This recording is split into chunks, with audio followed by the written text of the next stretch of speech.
She stepped out of a butcher shop on a Tuesday afternoon in Medellin, 2012. 69 years old, retired. Well, yeah, a man on a motorcycle pulled up. 2 shots to the head, and just like that, Griselda Blanco, the woman who had ordered more than 40 murders, who had invented the motorcycle assassination as a method, who had once said one less witness when her hitman killed a rival's 2-year-old by mistake, died exactly the way she had taught others to kill. That's how it ends for almost all of them. Not in a courtroom, not from old age, from the very thing they built. These are the men and women who ran the most powerful criminal empires in history. And this is how every single one of them died. Felix Wayne Mitchell Jr. was born in 1954 in the projects on 69th Avenue in East Oakland. No money, no way out. So he built one. He dropped out of high school and, still a teenager, turned his block into a crew, the 69 Mob. What started as kids running petty crimes became the first large-scale street drug operation in the entire Bay Area. He connected with kingpins in Los Angeles and Detroit. He branded his heroin, Mencho stamped envelopes marked 69, and built an empire stretching across California and the Midwest. At his peak, the 69 Mob pulled in up to $1 million a month. He did not look like what he was. He gave turkeys to families at Thanksgiving. He funded youth programs. In East Oakland, kids treated him like a folk hero. Before sentencing, he told his probation officer with complete sincerity, "I like money, I like jewelry, and I like fine cars. And I went out and got them. Isn't that the American way?" The law caught him in 1985, federal kingpin statutes. Life without parole. The judge called it a reign of terror. On August 21st, 1986, 2 days before his 32nd birthday, a fellow inmate stabbed him multiple times in his cell at Leavenworth Federal Penitentiary. He died that night, over a $10 debt. His funeral made national news. A horse-drawn carriage carried his bronze casket through 8 miles of Oakland streets. Rolls-Royces followed behind. 8,000 people lined the route. And then came the twist nobody expected. After Mitchell died, Oakland got worse. Without his iron grip on the market, dozens of gangs went to war at the same time. Violence exploded. Criminologists gave it a name, the Felix Mitchell Paradox. The king was dead. His kingdom burned. The streets were more dangerous without him than they ever were with him. Griselda Blanco was born in 1943 in Colombia, in the slums of Medellin. Her mother worked as a prostitute. She ran away at 19. By her 20s, she had 3 sons, a criminal husband, and a pipeline. She moved to Queens, New York, and started building a cocaine empire using female couriers who smuggled product in custom-made lingerie. When she suspected her second husband, Alberto Bravo, of skimming money, she shot him dead in front of their 5-year-old son. She later had her third husband killed too. They called her the Black Widow. By the late 1970s, she had relocated to Miami. Her network pushed $8 million worth of cocaine every single month. The 1979 Dadeland Mall massacre, her gunmen opening fire in a packed shopping center in broad daylight, is considered the opening shot of the Miami cocaine wars. She ordered it. When her hitman accidentally killed a rival's 2-year-old son instead of the father, she told associates she was glad. One less witness. She was arrested in 1985. Prosecutors built their case around her own hitman, until that hitman was caught having phone sex with secretaries in the prosecutor's office, and the case collapsed. She pleaded guilty to 3 counts of second-degree murder, 20 years. She was released in 2004 and deported to Colombia. She lived quietly in Medellin for 8 years. And on September 3rd, 2012, she walked out of a butcher shop and a man on a motorcycle shot her twice in the head. She was 69 years old. She died exactly the way she had killed so many others. Amado Carrillo Fuentes left his village at 12 and told everyone he met, "I won't come back until I'm rich." He kept that promise. Born in 1956 in Sinaloa, Mexico, he had a 6th-grade education and an uncle named Don Nito, co-founder of the Guadalajara cartel. By his early 30s, Amado had worked his way up from border operations under Pablo Escobar to running the Juarez corridor after having the previous boss shot dead at a Cancun restaurant while the man was on vacation. Then, he did something no one had done before.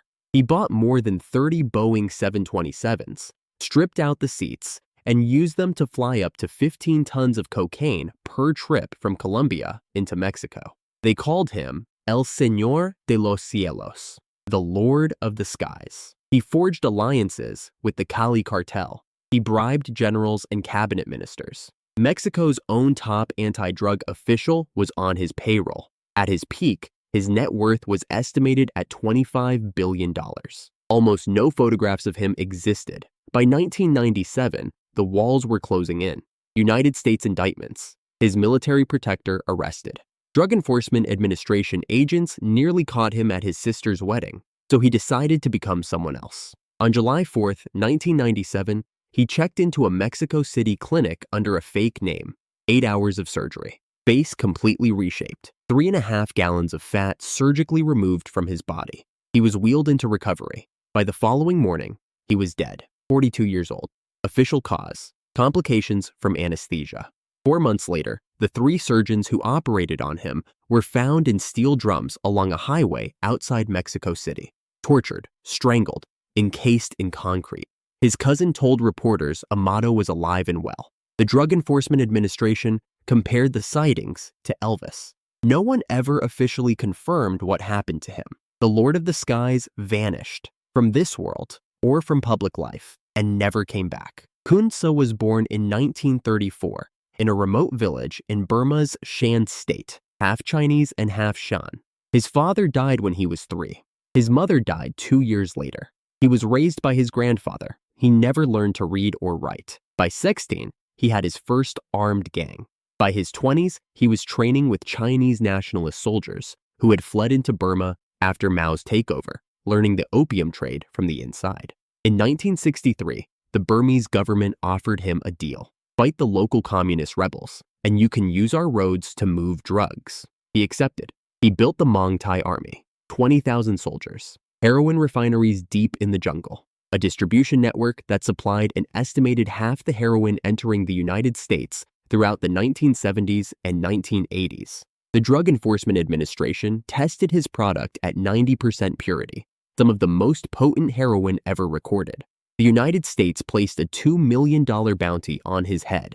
He twice offered to sell his entire opium crop to Western governments in exchange for development aid. Both times, they refused. By the mid-1990s, rival armies were closing in and time was running short. In 1996, he surrendered to the Burmese military on his own terms. No extradition, no criminal charges, no prison. He moved to Yangon with his fortune and lived out his remaining years in comfort. He died in 2007, age 73. Diabetes and heart disease. In his bed, unpunished. The man who supplied half of America's heroin for 2 decades never faced a single day in any court anywhere on earth. Pablo Escobar started by stealing tombstones. He would sandblast the inscriptions off the stones and resell them as new. Then he stole cars, forged diplomas, kidnapped a prominent businessman, and had him killed even after the ransom was paid. By 25, he had learned the only rule he would ever follow: take what you want. He was born in 1949 in Rio Negro, Colombia, the son of a farmer and a schoolteacher. He grew up poor in Medellin and dropped out of school with serious ambitions. He wanted to be president of Colombia. In the mid-1970s, he founded the Medellin cartel, smuggling cocaine refined from Peruvian and Bolivian paste through jungle laboratories he owned throughout the region. At his peak, his organization controlled approximately 80% of the world's cocaine supply, 70 to 80 tons of product shipped into the United States every single month. Forbes magazine placed him among the 10 wealthiest people on Earth. His personal net worth was estimated at $30 billion. He built hospitals. He built schools. He funded the construction of entire neighborhoods for Medellin's poor. They called him Robin Hood. He ran for Congress and won a seat in the Chamber of Representatives. Then, Colombia's justice minister publicly exposed him. Escobar had him assassinated. Then, a presidential candidate who supported extradition. Then, he ordered the bombing of Avianca Flight 203, killing all 107 people aboard, because one man he wanted dead was rumored to be on the flight. That man was not on the plane. In 1991, Escobar surrendered, but entirely on his own terms. He designed his own prison, La Catedral, which included a nightclub, a jacuzzi, a soccer field, and a private disco. He continued running the cartel from inside. When the Colombian government finally tried to move him to a real facility, he simply walked out. The manhunt lasted 16 months. On December 1st, 1993, Pablo Escobar turned 44 years old. The next day, he called his son to wish him a belated happy birthday. Authorities traced the call and pinpointed the house in Medellin. Police and military units moved in within hours. Escobar ran across the rooftops. He was shot in the leg, the torso, and finally through the head behind his right ear.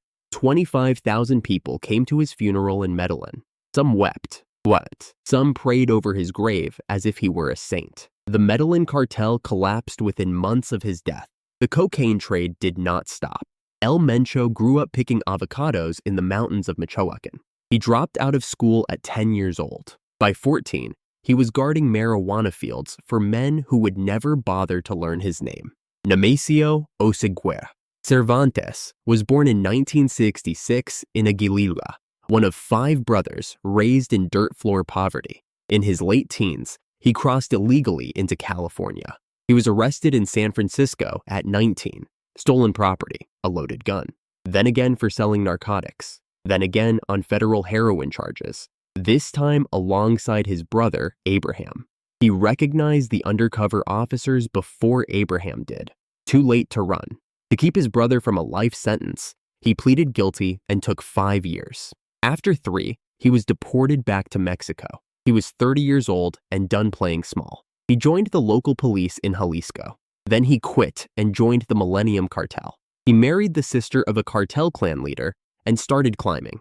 When his bosses were killed or arrested, he reorganized. In 2010, he founded the Jalisco New Generation Cartel. Under his command, the Jalisco Cartel shot down military helicopters, assassinated federal judges, and bombed government buildings using drones.